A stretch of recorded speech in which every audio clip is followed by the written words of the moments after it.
চট্টগ্রামের মিরসরাইয়ে বঙ্গোপসাগরে পৃথক অভিযানে ৩.৫ লক্ষ টাকার অবৈধ বেহুন্দি জাল জব্দ করেছে উপজেলা মৎস্য অফিস।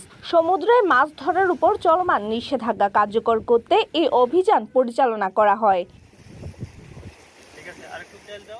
রবিবার উপজেলার সাহেরখালী এলাকার বঙ্গোপসাগরে অভিযান চালিয়ে ৩টি অবৈধ বেহুন্দি জাল জব্দ করা হয়, যার বাজার মূল্য প্রায় ১.৫ লক্ষ টাকা।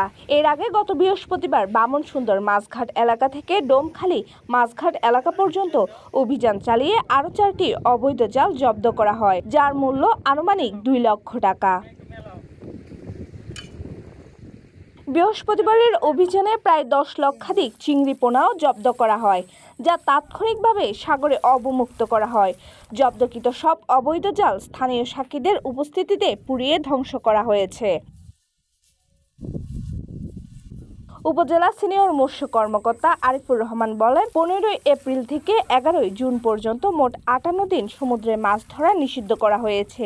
এই সময়ের মধ্যে বামনসুন্দর থেকে ডোমখালী পর্যন্ত এলাকায় নিয়মিত অভিযান চলবে।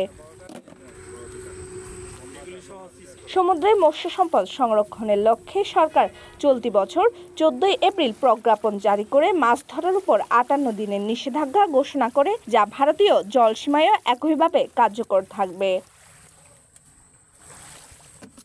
জাবেদ ভুঁইয়ার তথ্যচিত্রে মমি ভট্টাচার্য, সিটিজেন নিউজ, চট্টগ্রাম।